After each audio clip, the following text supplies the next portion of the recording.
I'm an addict called Jason. So we're going to do this a little bit different.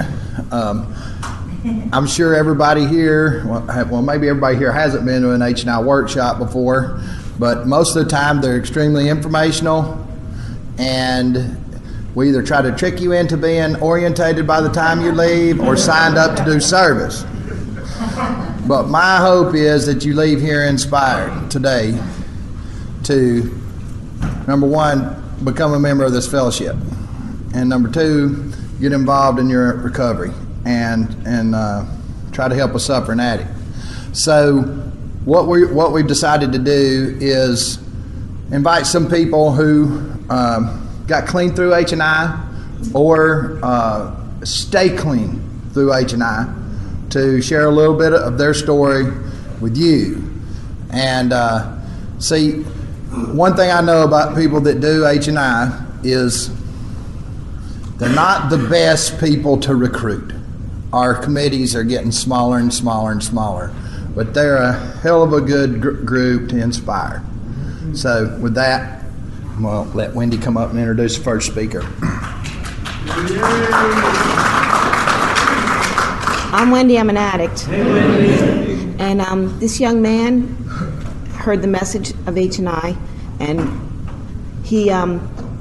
I see him weekly go back into the facility to share the message. So it's my pleasure to introduce Dylan.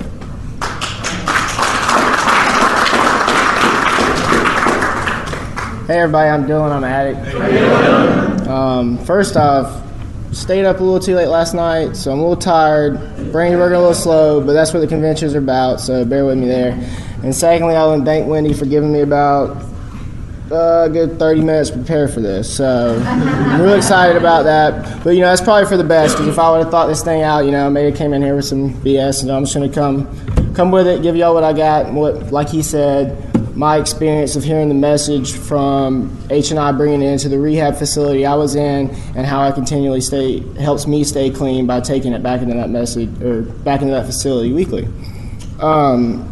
First off, I just want to tell you a little bit on a story, just the tail end of where I started to try to get clean, and then I'll go into how I heard the message and how I continue to carry it.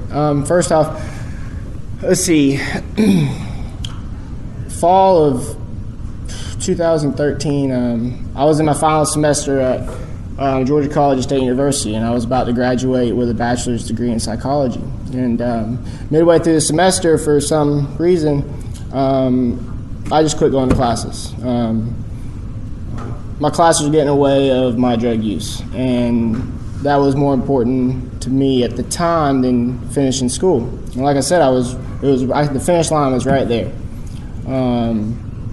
So I finished that semester out, and when it came that January, I got all F's, I failed out of school, and so my parents were like, what the hell happened? Because I've always been a good student. They never had to worry about falling up on me. Like I said, I'd done well in school and stuff, and so for the first time, I had ran out of lies. The disease had kicked me to the dirt, and I couldn't make up anything else.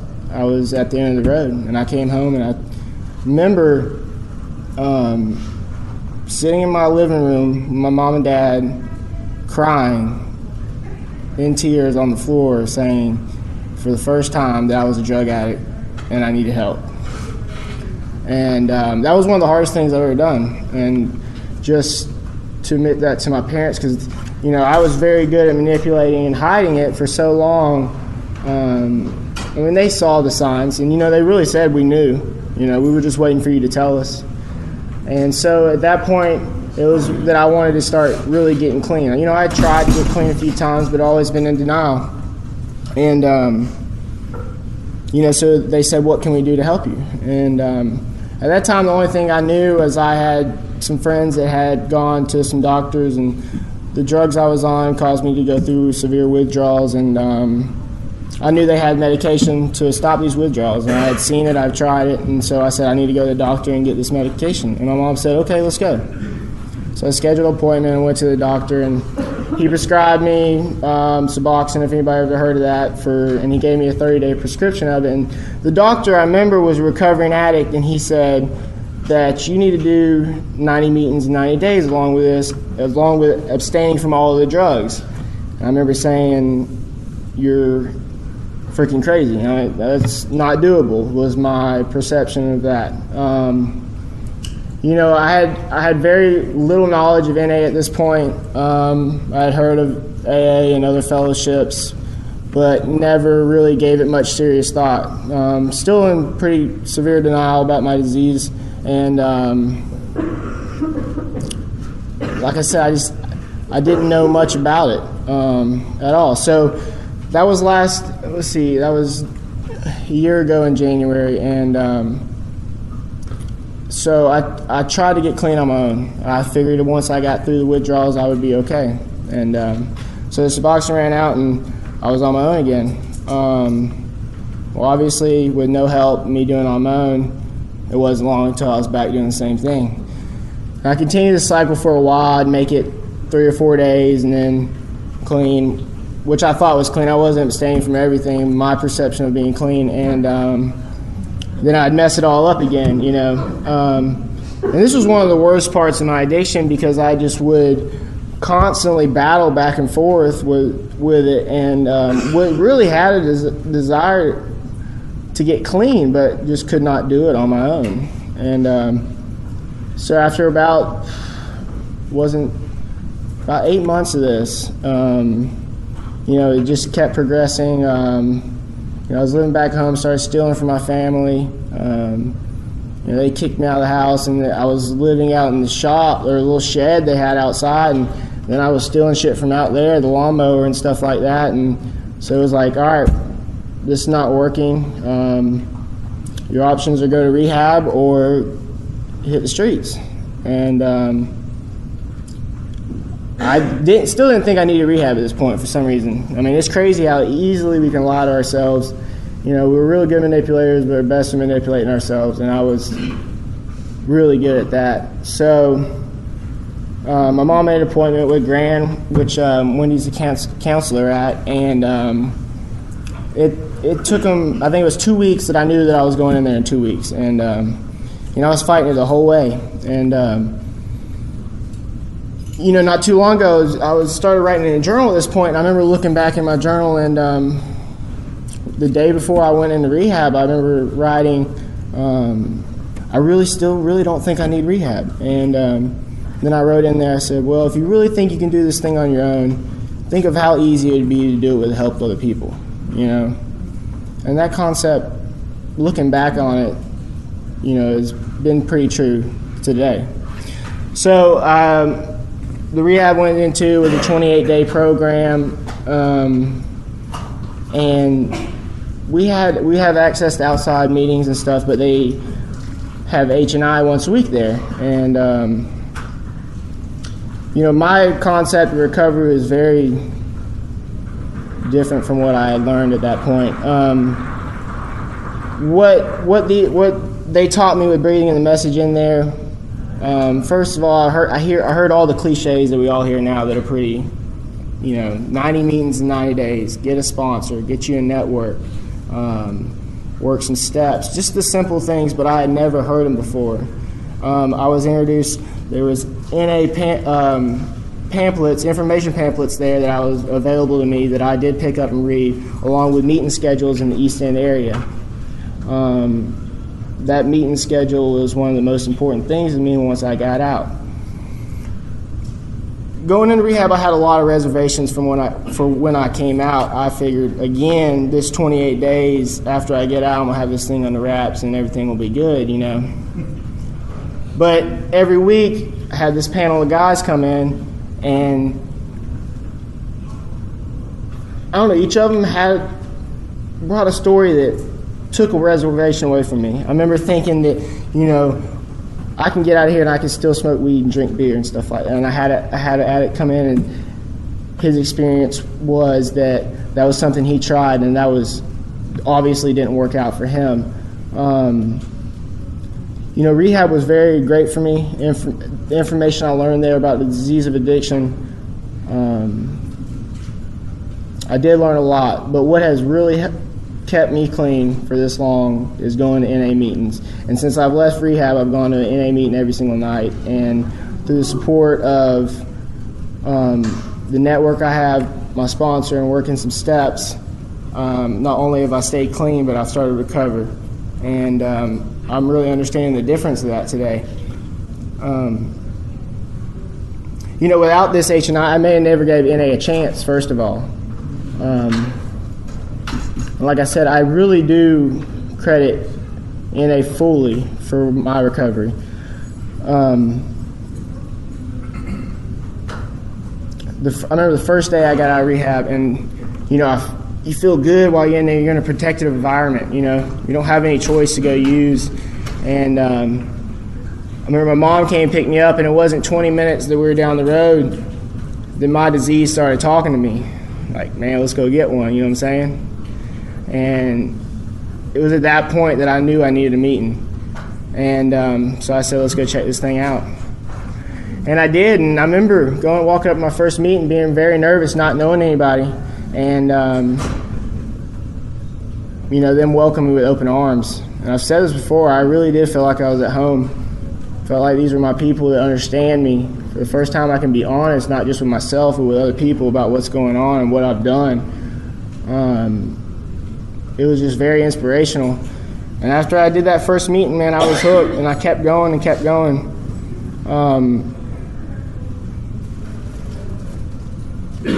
And what makes me go back and carry the message now, not only is it because it taught me what I know and introduced me to NA, but I get a lot out of it.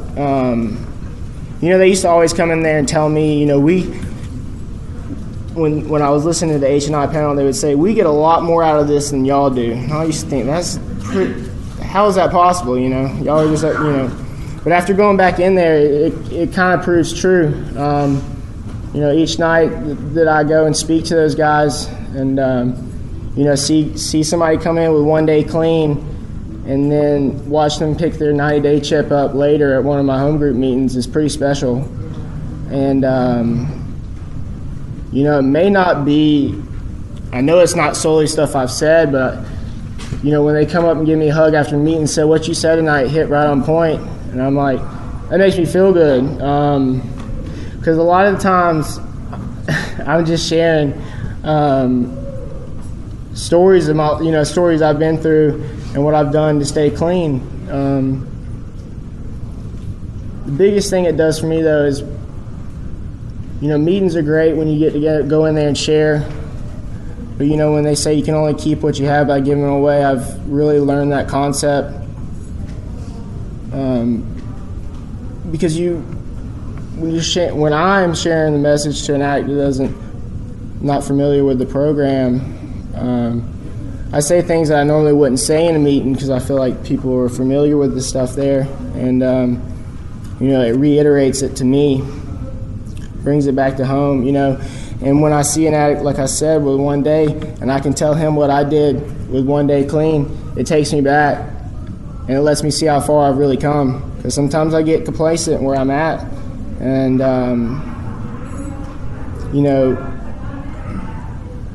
it's good to look back to see what you did early on for me. Because this thing, right when I think I got it figured out, it creeps around and picks me, pinches me right in the ass, and right when I think, it's almost like my disease is kind of sneaky on me, comes at me in ways I'm not seeing it.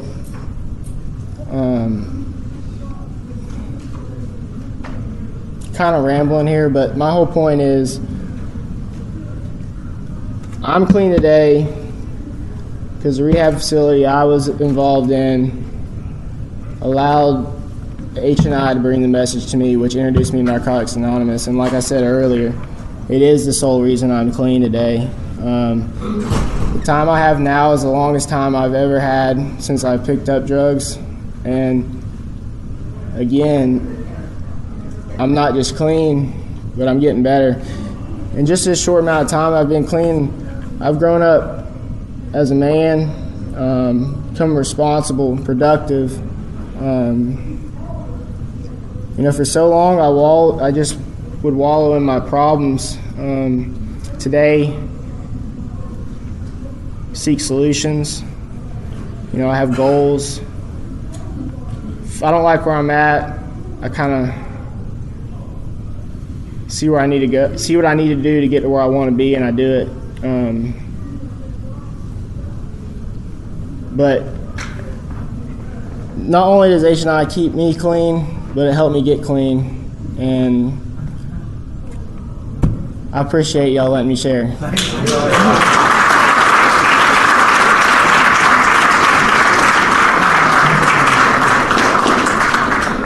All right, now we're gonna get Greg up here. Come on, Greg. All right.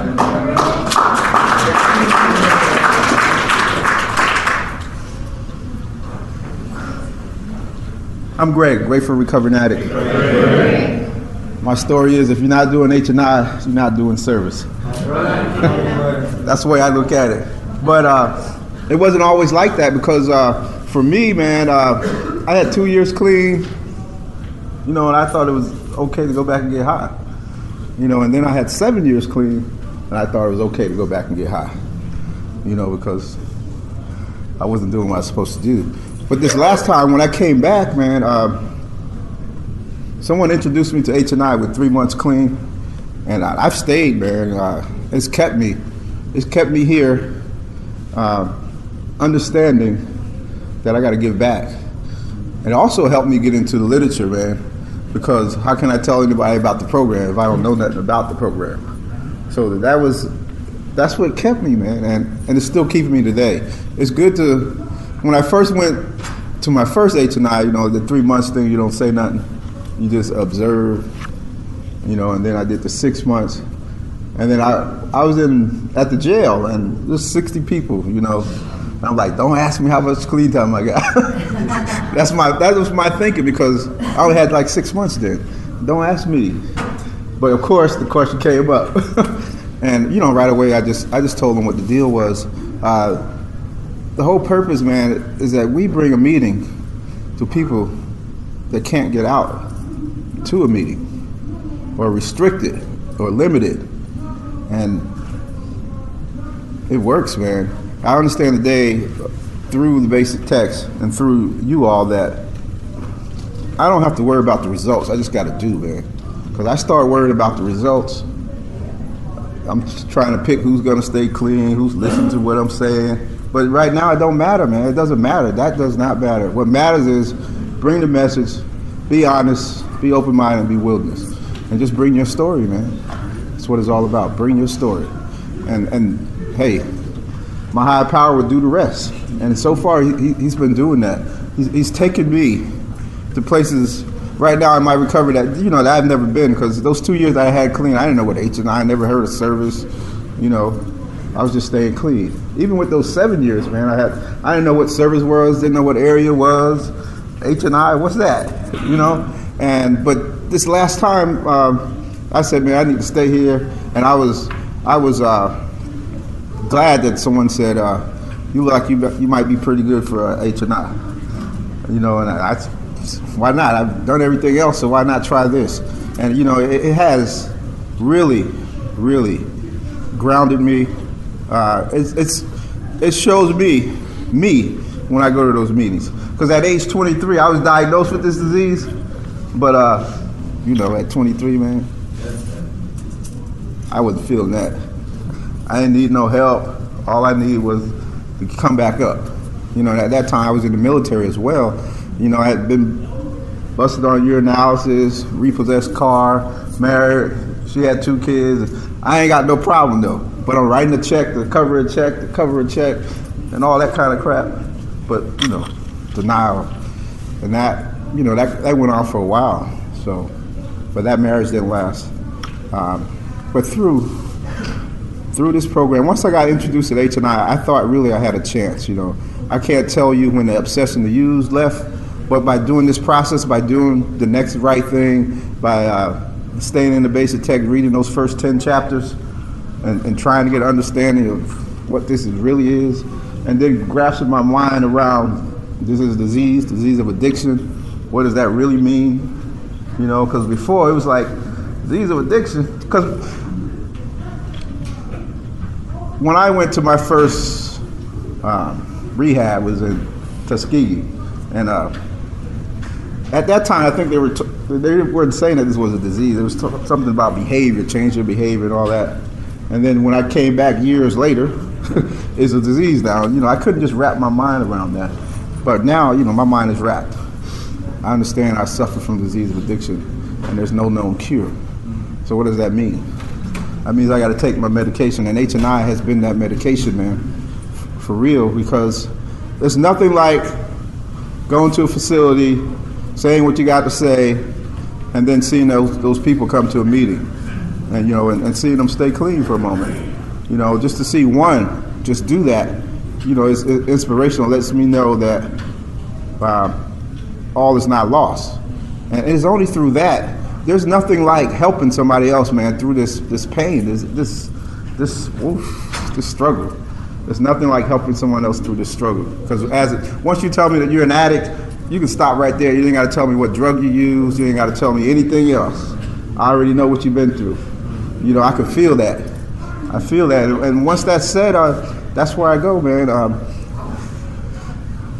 Like I said in the beginning, if you're not doing H&I, you're not doing service, because even though that may not be true, but that's what my mind tells me.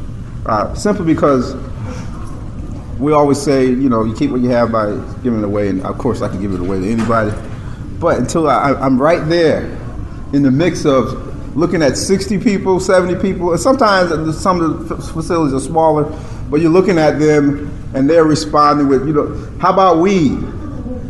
You know, it says all mind-altering substances, abstain from. You know, but weed grows from the ground. You know, you get all those kind of questions, and you start to realize I was there one time. That's where I was too.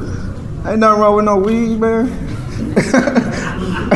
And then I always, when I first came out of my first rehab, you know, they said don't drink no alcohol and all that.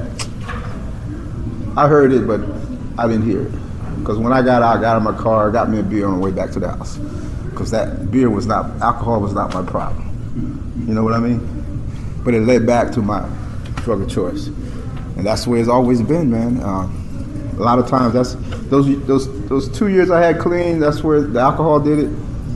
The 7 years I had clean, it was a good idea to go to the sports bar, hang out with the fellas, you know, drink a beer, and they could go home. And I went home the first time, but the second time I didn't make it back home. You know, so I understand today, only not through what somebody said, but through what I did. So when I go out to the facilities, we go to the Salvation Army. I'm actually the chair of our Savannah Low Country area, Narcotics Anonymous. So we go to the Salvation Army, and some guys don't like to go to the Salvation Army because they say, those people don't listen to us. I'm like, so what? It don't matter, man. It does not matter. Because it helps me to sit in front of someone and just tell them that, man, there's hope after dope. Sounds corny, but there's hope after dope, man. If I'm standing on this side of the earth, it is possible to stay clean. It is possible. Because I did it, man. It took me, how old am I? I was born in 62. How old is that? I'm 52. I'll be 53 this year. So it took me those many years to get 3 years clean, for real. You know, and actually doing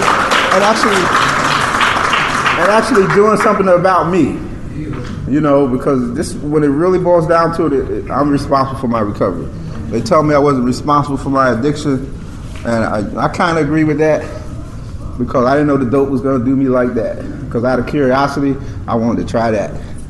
Because I was drinking beer, smoking weed, so why not try that too? You know what I mean? And that got me hooked, and I was, you know, all kinds of stuff happens along the way. What has continued to inspire me is hospital and institutions. Because I can see me in those faces, in the young faces. It's good to see a young man at the age that I was diagnosed with this disease is getting it, man.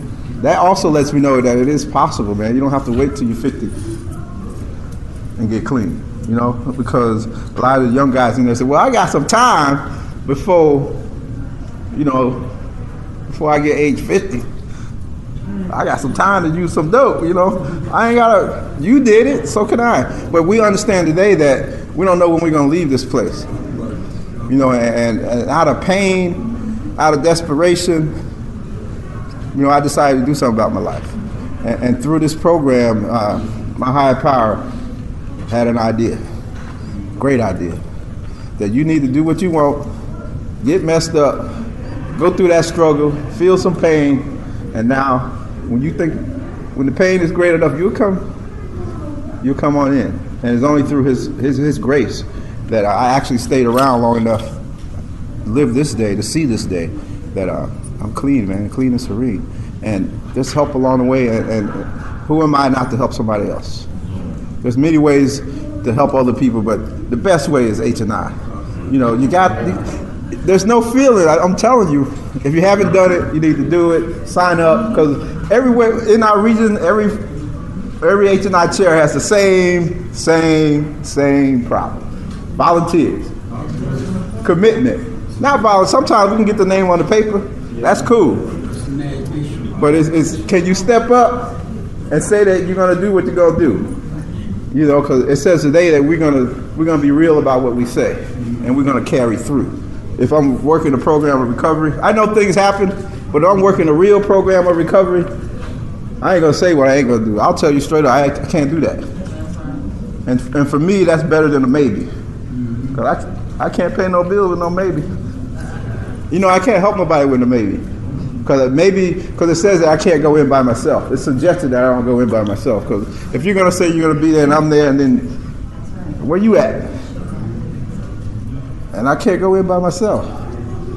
You know, so I need, if you put your name on there, come on with it. That's all it's about.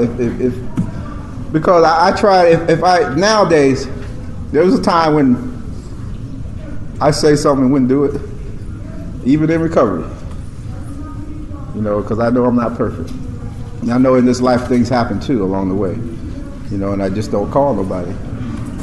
But today I find a way to call somebody and let them know. I let the facility know if we're not going to make it, because there's no need of them waiting for us and we're not there. Even though a lot of times facilities don't do what they're supposed to do, but that ain't my job. My job is to show up and be committed and just do what I said I was going to do, and spread some hope, man. Experience, strength, and hope. And you know, I gather some strength from them too, because they come up with some good questions and they have some opening ideas and things I haven't thought about. You know, because it's all about trying to do better, trying to help somebody through this, because everybody needs a hand. If you got this disease, even if you don't know you got it, you need a hand up. So that's what we're there for, to give a hand out. You know, and of course, I know if you've been to jail, you know how it is. I ain't gonna use no dope. I ain't gonna use no dope, never again. But when the door is open, whew, first thing I want to run to is the dope. It just jumps on you, man. And I really meant that I wasn't gonna use anymore. Lord, this was the last time. This is it. I'm in jail, and you know, this is it. I'm holy to now because I'm locked behind. I'm in the walls. But when those doors open, it's another story, man. It's another story. And, you know, when I was locked up, they didn't have, back in those days, they didn't have nobody coming in talking about you can stay clean. There's some meetings around the corner, 90 meetings in 90 days. You know, they wasn't trying to, the way I saw it, they wasn't trying to rehabilitate you.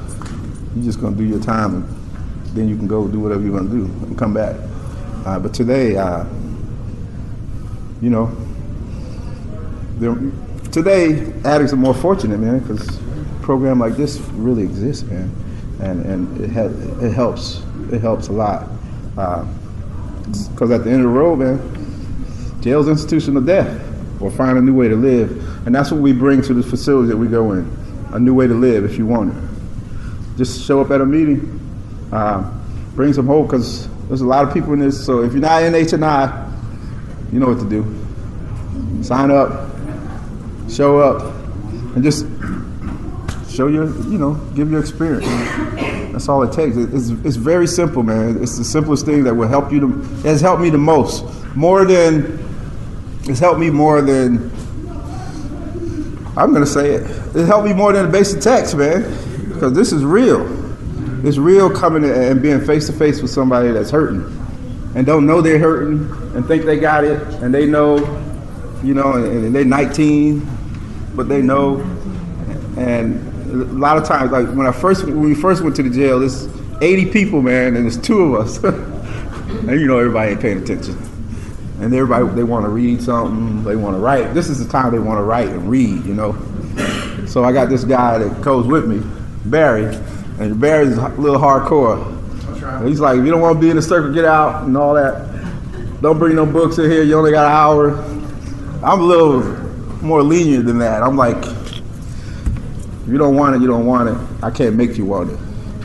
But that's a good thing, because by other people being committed and doing this, they get a chance to see different, just not my perspective on getting clean. They get to see other people's perspective, because my story may not be like the next person's story. Well, it is not like the next person's story. So it's good to get a variety of different people going into the facilities, man. Because right now we got 3 people now that go into the jails. We go to Chatham County Jail and then Coastal State Prison. And there's only 3 of us that do that. And we do the Chatham County Jail, we go every Thursday. That could be taxing after a couple of years, But we still go. And we try to get people, the facilities limit the time that they can train people, get you background check and train and all that. So what happens is, if you miss that, you got to wait another year. And then a lot of people, they come up with excuses. But that's good too. It makes me be a little bit more committed.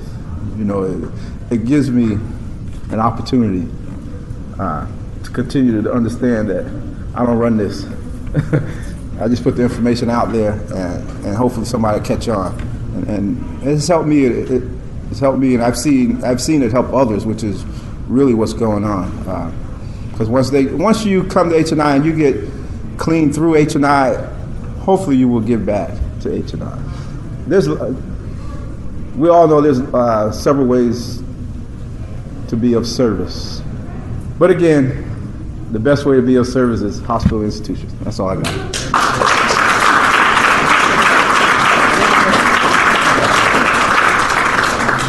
All right. Well, I tell you, I learned a spiritual principle one time. It's called terseness. I don't know if anybody ever heard that one. Anybody know what terse means? Short.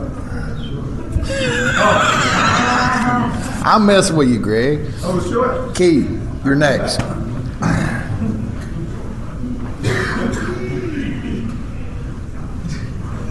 know Keith knows what terse is.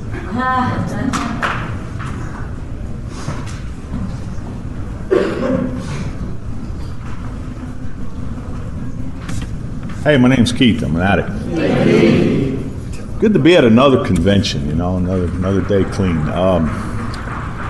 Dylan was talking about earlier, he said that if he was a little bit slow, it's because he didn't get enough sleep last night. If I'm a little bit slow, it's because I use too much for too long, and I get twisted up. So, and I don't put my words together a lot, and I'm not really a good speaker in front of people, and it's the first time I've ever done this, so bear with me. You're all right. I started using when I was a teen, and I used a lot for a long time, like I said, and there was a lot of consequences. And I never heard of NA until it was about in the mid-'90s, and I woke up in Clayton County Jail, and I was faced with another term going to prison, and it was because of drugs again. I had been down this road 2 times before. 3 times I served 5 years of my life in prisons. I can't remember how many times I woke up in jails or took to jails. I can't even remember. Every time it was because of drugs. If it wasn't immediately because of drugs, it was for stealing or doing whatever to get more drugs.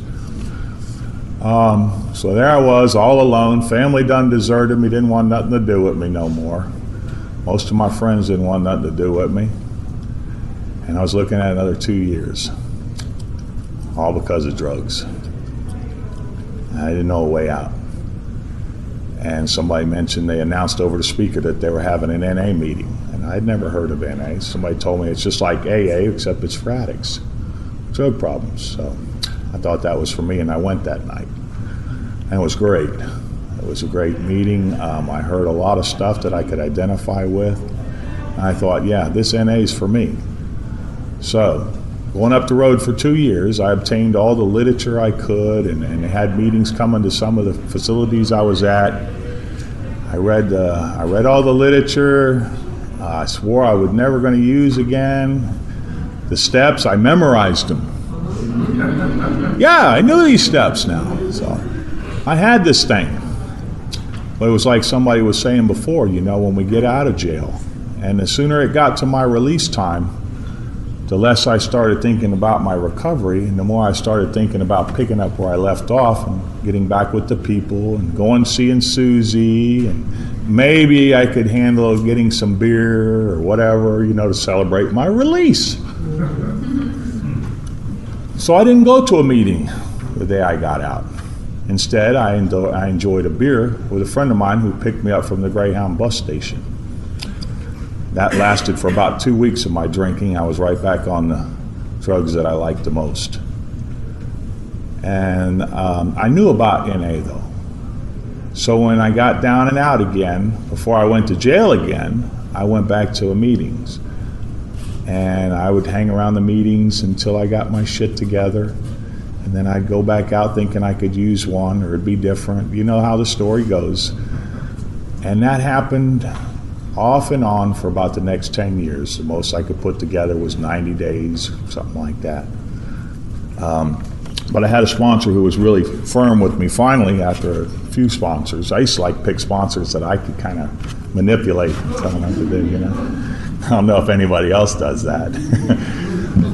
But this one wasn't hearing it. He says, you know what you need to do, Keith? He says, you need to get involved with service. He says, it doesn't take any clean time to be a GSR alternate. He says you can go sign up for that and go to area and start hanging around the guys that are doing service and have been clean for a while.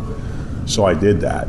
And the first time I went, the guy doing the literature back there was all by himself, and he had a lot of stuff to do, and he asked for a volunteer. So I went up and helped him. All I did was count out IPs and put them in bags and this and that, and I liked it because I was a part of something. Finally, I was a part of something, and the guy was real cool. So he said, come back again next month. So I did, and I did that for a year. The next year, I was actually the chair of the literature, and I felt some purpose in life.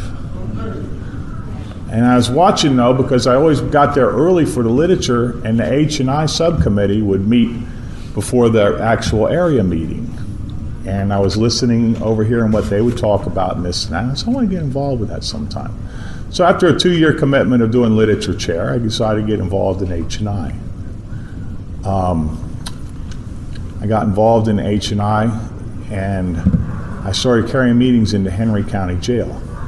I'm in the South Atlanta area. And I went down, went through the orientation that they had, and they did a background check on me, which I thought I would never be cleared to go into a jail with my record. But I did. And I started taking meetings in the Henry County Jail, and I did that for 3 years. I love taking meetings in the jails. It's a passion of mine today.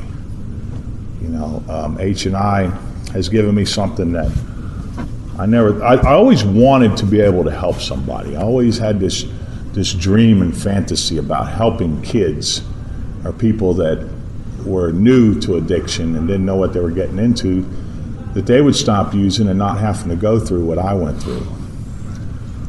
That was just my purpose in life, I thought. And it is today. It's just not only for the younger people, though. I love to see people like Dylan, who comes up here and got clean at an early age, and they don't have to, try to live to be 50 years old. I'm 56 years old, and I used for 50 years. Well, I didn't use 50 years, but I didn't get clean until I was 50. I probably used 35 years. And I know I'm lucky to be here today, and it's time to give back. I've taken enough from society and from people it's time to give back, you know. And to be honest with you, today I've been just moved up to the chair position in the South Atlanta area. And it's an honor to be able to do some kind of service like that today. But more importantly, it's just to helping another addict, to be able to go into a jail today or to a parole place. We do the Clayton County Transition Center too, and it's a shame because there's like 300 people in there. And we only get, like, some days we were only having 2 or 3 people that would come to the meeting. And it's up to about 10 now, but it's a shame that nobody really wants to come and do something different. You know, I was wanting something different. Every time I went to jail, I wanted something different. I just didn't know how to get it. You know, but to be able to go in there and to just try and help some people today is just a wonderful feeling, you know. H&I is addicting, man. You think drugs are addicting. Get involved in H&I and see if you can just turn your head on it again. You know, you can't, because it's so fulfilling, you know. It's an honor to be able to serve H&I. It's an honor to be able to help other people. I really don't know what else to say except I try to convince people, you know, when I go in there to not to make the same mistakes. I don't have the answers for everything that they're going through, but I can only share my experience, and a lot of my experience is what not to do. Like, go to a meeting when you get out. Don't wait. Don't go see Susie first. Don't go have a beer first. Don't go party first. Go to a meeting if you really want to stay clean and change your life. Because that's the first thing we think of, as my man was saying, you know, to get out and celebrate. We've been locked up for a while. We also do some other facilities too. At treatment centers is not a part of my story, but damn sure jails sure are. And that's where I think that's where I belong today, you know. And it helps me more than it helps them, like they say, and I'm sure it does, because it reminds me of where I could go. Been there, done that. And I don't mind telling them when I go in that I've been right where you're at. And these are the mistakes that I've made. And you don't have to make these mistakes. Because this disease don't play. It takes a lot of people out, you know. We've been going to a couple funerals just in my area in the last month. 2 people died, you know, from using. And they already heard the message. I know today, for me, it's easier to stay clean than it is to get clean. So I'm going to keep doing something for my recovery, so I don't have to go back through the hells of addiction. I don't know what else to share on, Jason. You thought I could share for all night. I'm just not. Thank y'all. Love all y'all.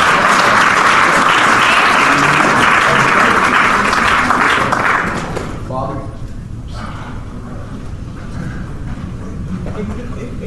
Hey, family, I'm Bobby. I'm a grateful Covenant addict. Man, I want to thank the God of my understanding and Narcotics Anonymous for another day clean. I also want to thank H&I for introducing me to the program of Narcotics Anonymous and carrying the message of hope that I first heard in 1999. Mind you, I had been to jails, and I didn't hear the message in jail. Because of PR, I had public relations. I saw a sign on a bus in Chicago that said, if you need help, call this number. I called that number because I had let me give y'all a little bit of history. I came into Narcotics Anonymous in 1999. November the 10th is my clean date, and I haven't saw fit to change that clean date. So here I stand 15 years later, man.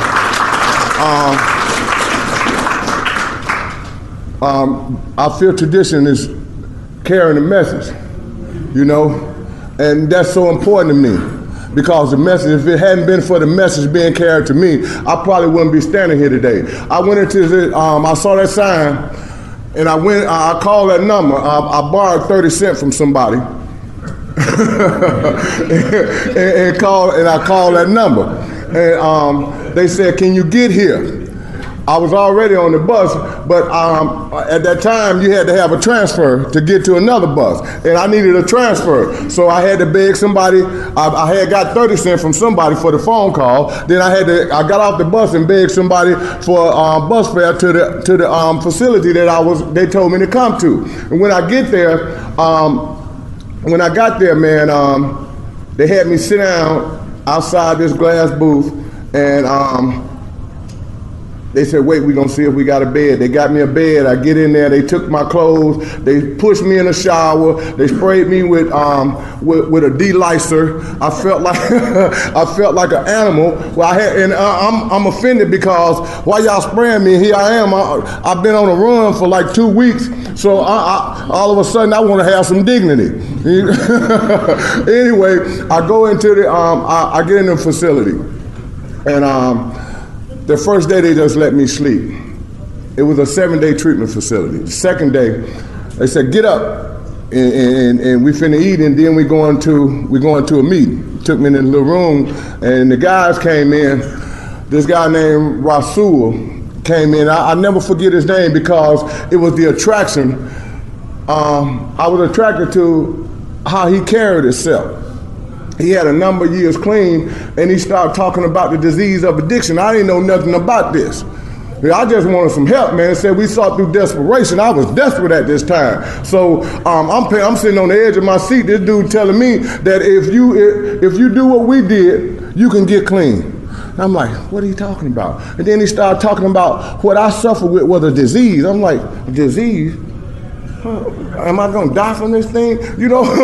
and it made me realize, man, how bad my life was, and that I saw some hope in that dude, man. And I heard the hope in his message, man. So after the 7 days, I get out and I didn't have anywhere to go, so I went to live with my brother. And they told me when I left, man, you got to make some meetings. Keep making meetings. They gave me their phone numbers and stuff, man. But I didn't call nobody. I went to my brother's house, and my brother was a dope dealer. So every night I had her make meetings. So that I had a meeting schedule, and I got on the bus. This time my brother gave me bus fare. I got on the bus and I rode to a meeting, and they said if you get there, we'll get you back. Somebody got me back, and I was telling the guy that was giving me the ride home how bad it was that I feared that I was going to use at my brother's house because stuff was everywhere. So by this time, I'm so desperate, man, to change my life that the guy, I called the dude, he picked me up. I didn't have to catch the bus. He picked me up and he took me to a meeting. And he said, man, you need some long-term treatment. So he gave me some numbers, and I ended up in a treatment facility in Aurora, Illinois. And H&I brought the message into that facility, man, and I was so thankful. But I couldn't have been thankful enough, because I was in that facility for 9 months. And tell you the truth, man, I started accumulating a few things in that facility. I had food stamps. I was able to, I would get a facility some and I would sell the rest. And Aurora, Illinois is about 75 miles from Chicago. And I sold the food stamps, and I was able to get a ticket to a train ticket back to Chicago. I had earned the right to stay overnight, and I got back to Chicago. Mind you, I said earlier that I had accumulated some things. And so I had a 3-piece Armani suit, dressed up garbage can. I had a leather briefcase, and I told the people at the facility I wanted to go back to my church. I go back and I went to church. I had a leather-bound Bible. I'm looking good, clean. I had a trench coat with a hat to match, man, and I'm just feeling good about myself. So I go home, and I got high again, man. But the seed was planted. The seed was planted through H&I. The seed was planted through Narcotics Anonymous. I'm talking about people carrying the message, man, into these places. Right now, after I came back, after I used, and I couldn't use successfully anymore, man, because I had heard the message. That every time I tried to get high, it didn't feel right no more. See, and I started thinking, man, it must be something to this thing. So I came back into the rooms, man. I had to leave Chicago. I came to Georgia, man, where I was born here, and I came back, and my life changed, man. I started making meetings, and I left Chicago November the 9th, November the 10th.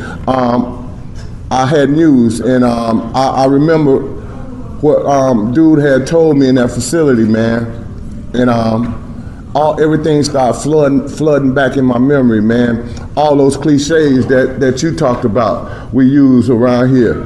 90 meetings in 90 days, 90 new friends, 90 phone numbers, man, 90 meetings in 90 days, all that stuff, man. And I started doing those things, man. And I started accumulating some clean time. But I still was attracted to how y'all looked in Narcotics Anonymous, because the area I come from, Chattanooga, Flint River area, I was attracted to the guys who had the cars, the gold jewelry, the watches and the rings. That's what I looked for. And I was looking for the wrong things, man. And after finding a sponsor, man, who told me that I had to work the steps, that how important service work, sponsorship. He says 3 S's that we do in our sponsorship family. That's sponsorship, step work, and service work. And I'm like, well, where can I be of service? And it hit me where I heard the message in the beginning. H&I. I said, man, I ought to be good. I love to talk. I ought to be good at that. So I joined the H&I committee, man, after 5 years clean in my area. And I started to share my experience, strength, and hope with guys in the facilities. Mind you, I still wanted to be that flashy dude, man. You know, I still wanted to do that thing, but later I found out, man, that none of that stuff mattered, man. What matters is on the inside, you know. And how can I carry a clear, concise message of Narcotics Anonymous if I ain't never worked no step, if I ain't never worked on me, if I ain't never did nothing to help myself? How can I help you? So the process. I had to remember the process that I started working on me. How can I carry a message when I ain't got no message if I ain't doing nothing? I could say how Narcotics Anonymous, how this program has helped me, but how can I help somebody else if I ain't never did nothing for myself in this process?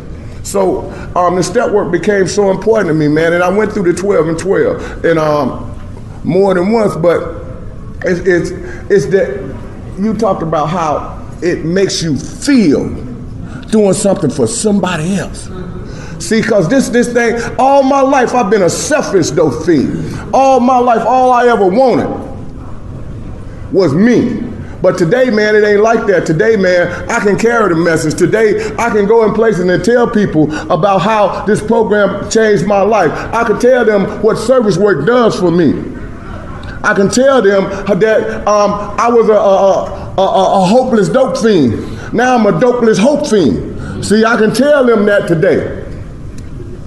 But it was only through this process, man, Narcotics Anonymous, H&I, service work, sponsorship, step work, that I can walk into these places, man, and tell somebody, man, that if the God of my understanding did it for me, the God of your understanding can do it for you. See, it takes more than just me mouthing these words, man. It takes this action that our medallion say our gratitude speaks when we care and share the Narcotics Anonymous way.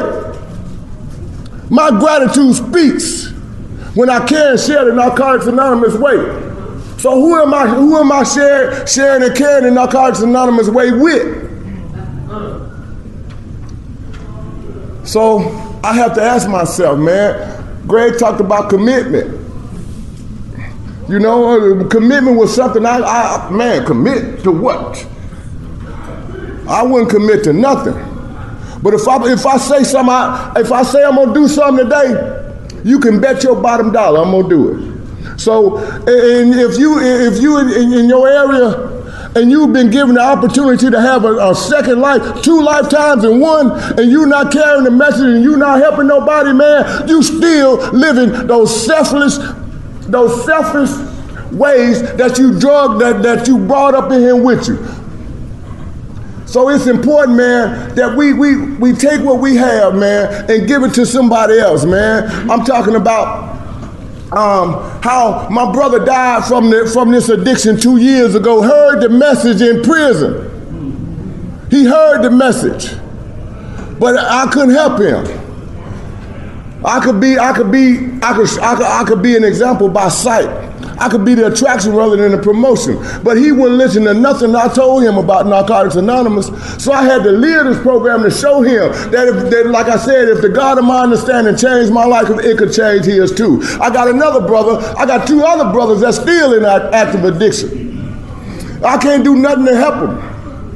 And they both been introduced to Narcotics Anonymous. My brother that's a year older than me, when I came to Georgia with the clothes on my back, he the one took me to my first Narcotics Anonymous meeting in Georgia. And we was getting clean at the same time, and it was such a feeling. My first convention was a magnet convention. And I come here and hear the message of hope, man. And then my brother was with me. Matter of fact, we all stayed in the same room, me, him, my wife, and my 2 kids. Stayed in a suite, man, at the Renaissance at the airport in Atlanta. You talking about, then had a view over there. And, you know, that was the hope, man. I'm like, damn.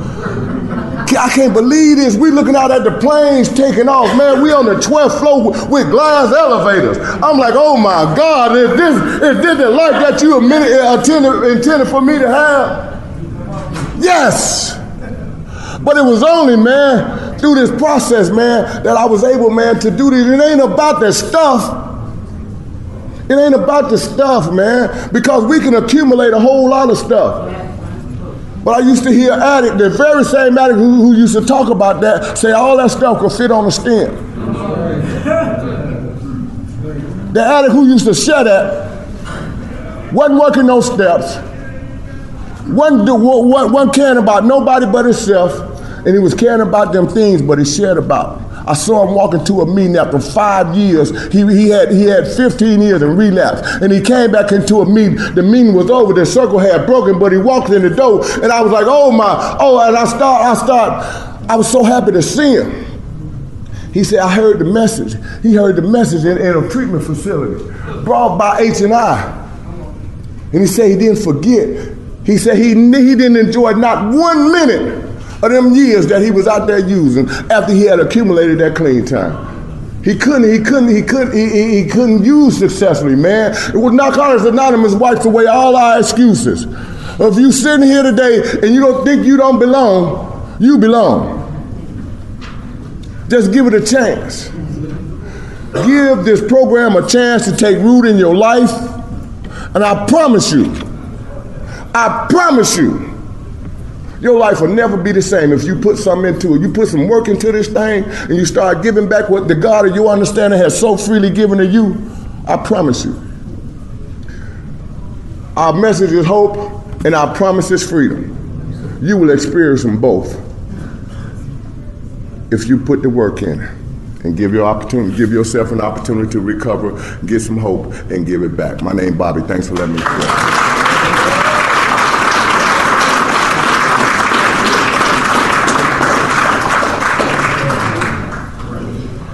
Call Jason. All right, it's been inspirational. All right, now we're gonna give you a little bit of information. So Sherry's gonna use this last 15 minutes, and she's gonna tell you a little bit about herself. But she's also gonna share something that we're doing in this fellowship in the Georgia region that you might not know about. So I'll give you Sherry.